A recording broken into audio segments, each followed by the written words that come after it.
Hey guys, and welcome back to Guitars and ARs. I'm Parker, and I'm here with Aiden. Hey guys. And today we're going to be talking about our general purpose rifle setups. General purpose is very broad in its meaning, but that's kind of the beauty of it. They're kind of the multi-tools of guns. They don't do anything perfectly, but they do just about everything that you want them to. We're going to be going over how we have them set up, our philosophy of use, and why we've chosen what's on there. And we're going to be doing a little bit of cool shooting for you too, so stay tuned.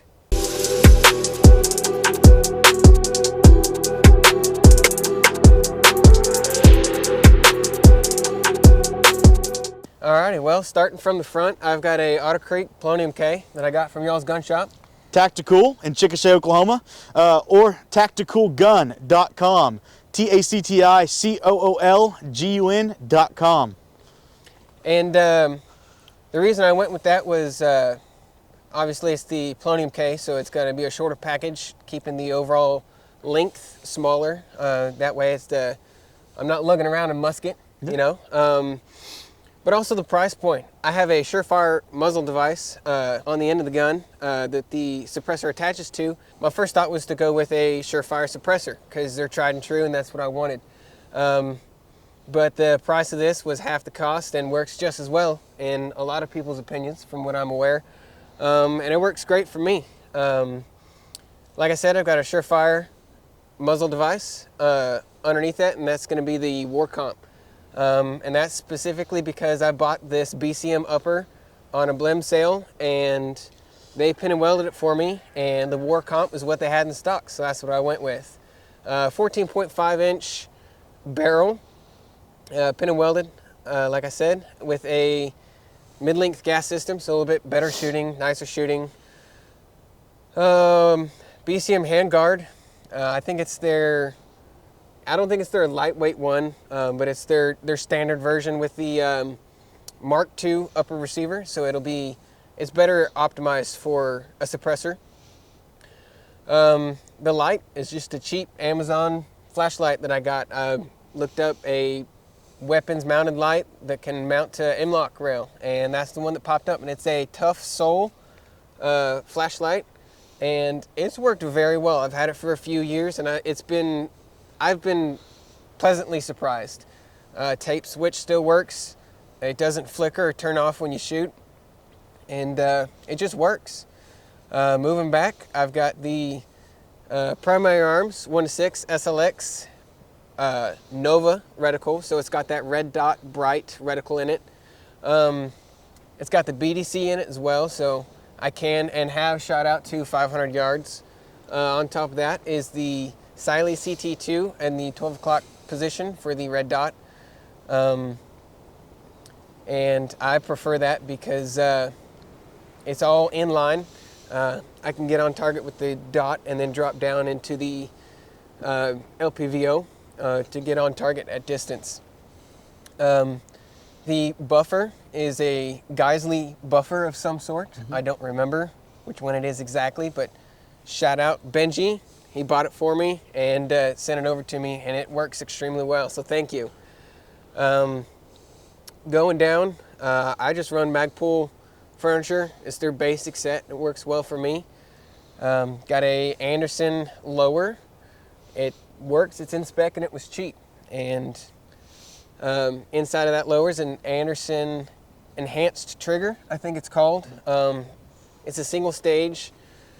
A little bit nicer than a mil spec, and it works well. A lot of things on this rifle are going to be upgraded over time, and the trigger and things like that are going to be some of those things, but this is where it's at currently. Running a bad lever for weapons manipulation, but also the fast, cool guy reload shooting, things like that. But honestly, a lot of people don't like bad levers because they say they can cause an ND, a negligent discharge, and I say that's a training issue and get over it. You know Absolutely. what I mean? I think if you reach for your bad lever and you pull your trigger, I don't think the bad lever is the problem. No, it's not. It's you got to train with your equipment. You got to dry fire. you've got to shoot, you've got to be comfortable with it in a way that is safe, so that you won't be, mishandling your firearm while using a different piece on there. Mm-hmm. And a Magpul sling. Had a gift card, and it was just enough on the gift card that I was able to buy the sling at a gun store, and that's what I've been running. Yeah, heck yeah. Any other upgrades? I see a Radian charging handle there. Yep. I keep missing that. Radian Raptor charging handle. It's an upgrade from the mil-spec one. I like how it's ambi, so that you can, pull it from either side. Just a little bit better purchase on it as well. As you can see, I got a little bit of tape there, right up against the buttstock, and that is because when I would shoot, my beard would get in between the buffer tube and the buttstock. Yeah, and probably not the comfiest. Pull it out, and so, yeah, that was way uncomfortable. So I got a little bit of tape there, just some grip tape that I had, and that's the kind of stuff that you learn when you're using your equipment. Yeah, absolutely. When you're dry firing, when you're running live fire drills, when you're out there using it, you're like, oh man, that really sucks that it's pulling my beard out. Yeah, man, that's the first concern I've heard of that. Clearly not an issue I have. but man, yeah, like you said, use your equipment and find out what works for you and what you need to do to make that work for you. Yep, yeah, absolutely. Absolutely. Alrighty, guys. I think this is a great example of GPR, general purpose. It's a gun that's going to do what he needs it to do, and then I think it's the best example of use what you have.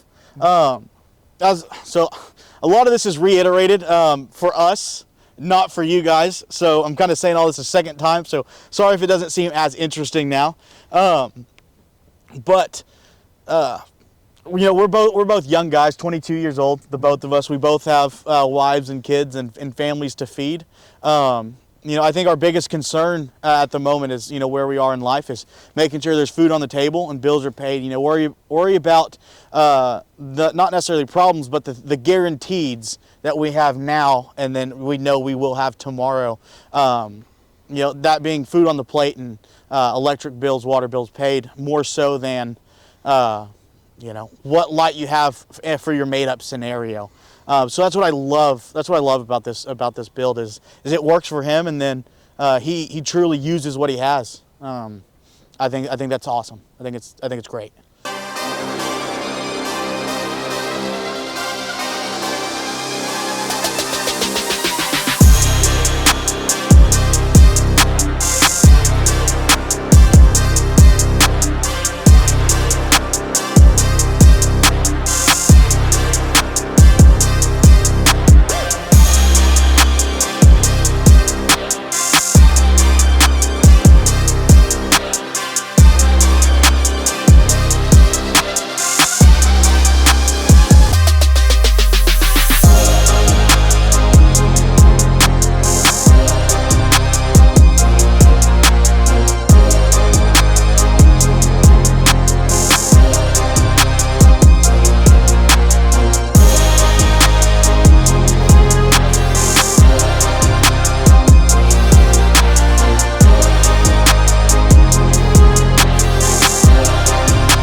All right, next up is me. This is my go-to. This is my I like to call it the obligatory main squeeze.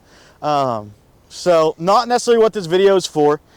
We talked about it, and me and Parker kind of had this discussion last minute that it's not so much my gun. Obviously, we're going to talk about them because I think they both fit the roles. But this is not necessarily what this is for. I'm going to kind of go over what I have and why I have it. But don't get so caught up in the weeds of this brand or this specific model. Do what works for you. Just like I was talking about with Parker's gun, use what you have and what you can get. Do I love this gun? Yes, absolutely. Am I blessed to be able to own and run everything on here? Absolutely, I am. But I want to reiterate, really drill in. You don't need the brand names. You need something that works and something you trust. So getting into it, we're gonna go front to back just like Parker did and just like every other YouTuber does. Up here I have the Huxworks Flow 556 Ti. It's the long titanium version or full-size titanium version. Not running an adjustable gas block. As we'll get into, in just a second, this is a full Geisley Super Duty. I haven't really changed anything out on it, just added to. So I run a non-adjustable gas block. This rifle will get dirty, and I don't need the suppressor adding any more nastiness into the system that's already there. The sound does enough for me. Is it the quietest? No, but I love the amount of gas that goes through the can, not back into my gun. But a suppressor, I think most modern suppressors or most modern rifles should have suppressors. It's phenomenal. Right behind or right next to it, butted up against it, is the Surefire dual fuel. It takes the CR123s and the 18650s. I have a lot more CR123s than 18650s, so I love the dual fuel capability. I don't run a pressure pad. On this. Reason being, this is, like I said, a more GPR grab and go rifle, not ideally set up for CQB or close quarter stuff. So whenever this light does go off, I want to know it's intentional. While I understand it's a training issue, pressure pad, don't push the button on your pressure pad. I just like to lose the option completely. I don't need it. This light, it goes on when I want it on, it goes off when I want it off, and that's really all I need. Being is that you can see this is clearly going to be a heavier setup. I'm running the Steiner OTOL because me and Parker do both run night vision. We do shoot under nods, so it's a great IR only active aiming solution. Doesn't add a whole lot of weight, and the light it puts off is good enough for me in the area we live in. The longer shots it can reach out there, especially under night vision. On the rail, you'll see some rail scales. They're just the HTP, the high temp polymer ones. I love them. They help with heat mitigation a good bit. I mean, when the rifle gets hot, it gets hot. So, 2 panels aren't going to make the difference, but I like it for added grip and the heat stoppage, I guess. Right behind that, we see an Emissary Development brake, little hand brake. I have an odd hand shape, I guess let's put it that way. So this grip just fits my hand really, really well. I feel like I get a great purchase on my gun, a better purchase because of it. Is it an absolute necessity? Not at all. It's just one of those benefits, I guess. For the same reason, I have these little Picatinny panels. Same deal. It doesn't really do a whole lot. It just kind of makes it a softer surface.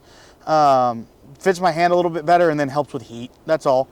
I have a little Arca plate. I want to say this is from Aerodyne. I'll correct myself obviously in the editing if I'm wrong. But just a little Arca rail. I like to shoot off tripods. I do a lot of predator hunting, and a lot of times this rifle will go with me. Do I think Arca rails fit into a lot of people's general purpose setup? No, not really. Most people aren't shooting off Arca, and I understand that. But like I said, for my general purpose, which includes predator hunting, the Arca rail does great for me. Moving back, I mean, I have a little cheap. Help me here. A level? Level. Thank you. You ever forget words? That's what I just did. I have a little cheap level. Don't know where it's from. More than likely a Temu special. But it works, and it's not an absolute necessity. It's helpful. I like to look over and make sure I'm level sometimes. Absolutely not a necessity. So I didn't need to feel like I needed to spend a bunch of money on it. It's nice to have, but if I lost it, not a big deal. Past that, I mean, I guess for people who don't know, the Geisley Super Duty comes with the Geisley REBCG. It's a great bolt carrier group. I absolutely trust it. It works dirty, it works clean, it always works. You have the ambi safety selector. Do I ever use the opposite side? Not really. Occasionally, I guess I do, but a necessity not. moving past that, I know it's the Geisley Super Duty specific trigger. I know it's like the X-Bow is part of it, maybe an SSAE X-Bow. Trust me, I'll put that into.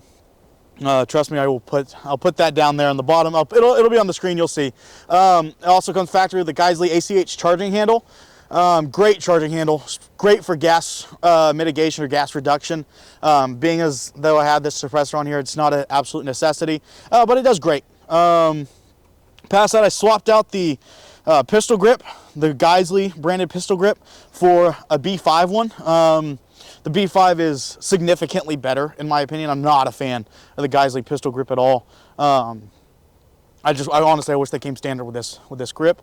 And then I'm running the B5 SOT mod stock back here. I probably wouldn't take the SOT mod over the other B5 stock, the one without the battery compartments. I don't really use these battery compartments. I wish I was cool enough. I wish I was tactical guy enough to use them, but I don't.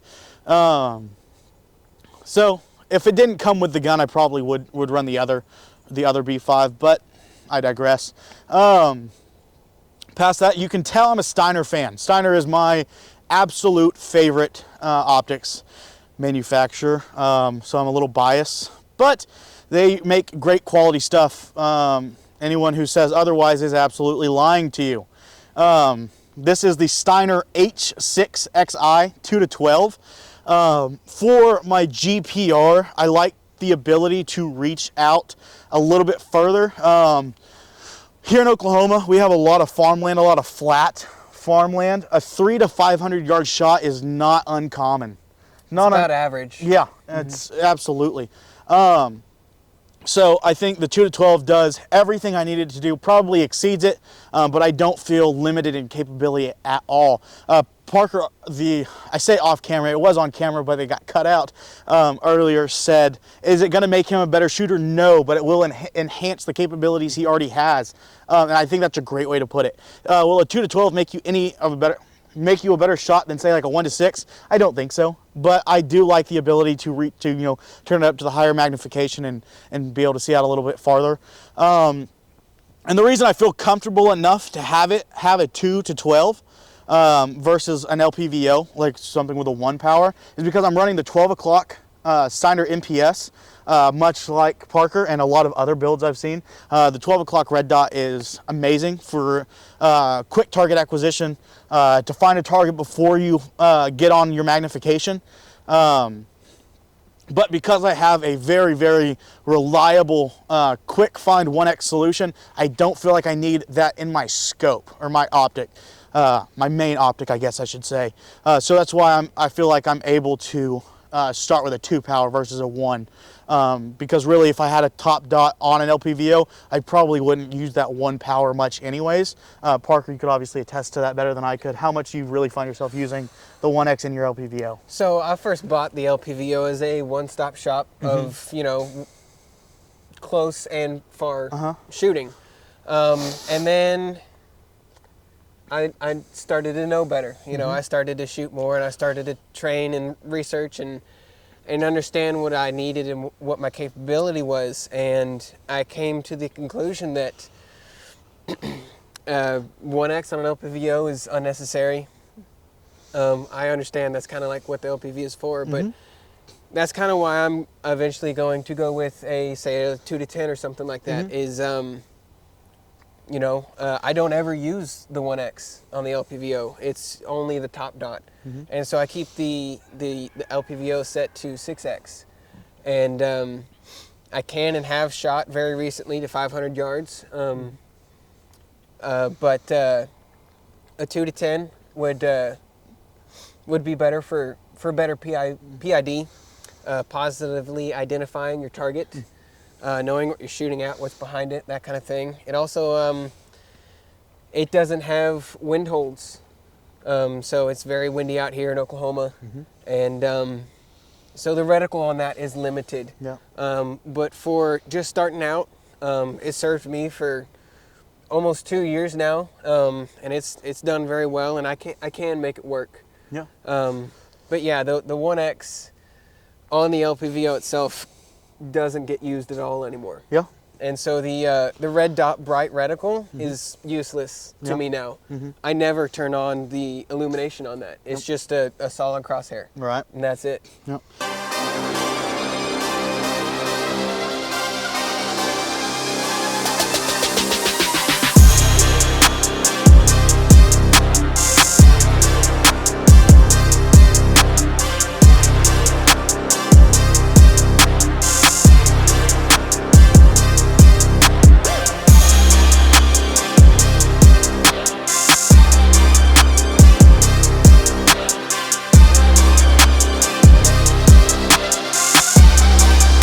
In closing, I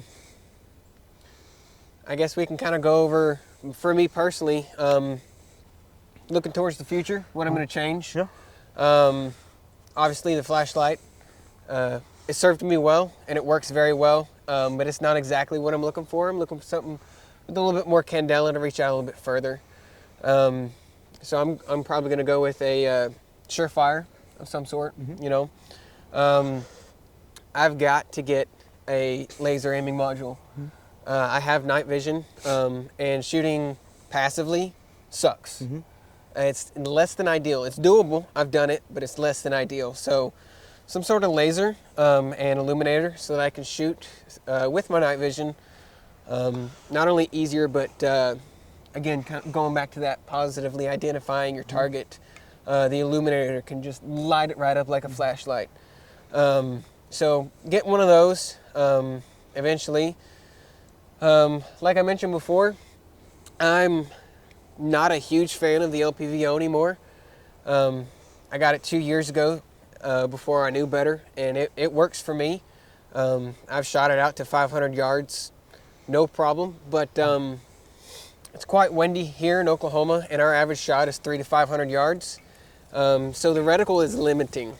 It's got a BDC reticle on it, and it doesn't have mills or anything like that, and it doesn't have wind holds. It's very basic, which is why I liked it, and I still do like how basic it is. But for my needs, I need something a little bit more, something that has a little bit more capability to it. And so looking to get like a 2 to 10, a 4 to 16, something like that. It's not going to make me a better shooter, but it's going to enhance the capabilities that I already have. And it would be more ideal for this setup. The top dot is also going to get changed. I have a Siley CT2. It's not ideal for night vision.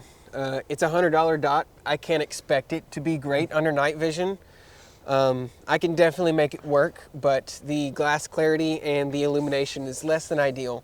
So I'm going to go over to something like a Holosun EPS, something like that that's going to be enclosed. I have an EPS on my Glock 19, and it works very well under night vision, but I'd like to keep it there. Yeah. And so probably going to save up and get another one of those and run it as the top dot for this rifle. Eventually going to change the lower and the trigger inside of the lower, as they are both Anderson, but for now they work, and they work well. They're in spec, and I've had no problems with them. So yeah, I'm going to be changing some stuff in the future to be more ideal, but for now I'm just running with what I got, and it works well for me. Heck yeah. Yep, I think GPR can always be improved upon until it fits everything you want it to do. You know, it doesn't help that I have restless rifle syndrome. Man, I am constantly changing stuff with my rifle, my gear, my equipment. It's always changing, and I'm constantly having to learn, okay, well, this mag is, you know, one molly space back on my belt now, but it's more ideal in that position. So training, dry firing, practicing with your equipment, even after you move something small, is important so that you can become proficient with what you have. All right, well, I think that's going to be it for the video. Thanks for stopping by, and I'll see you on the next one. See ya.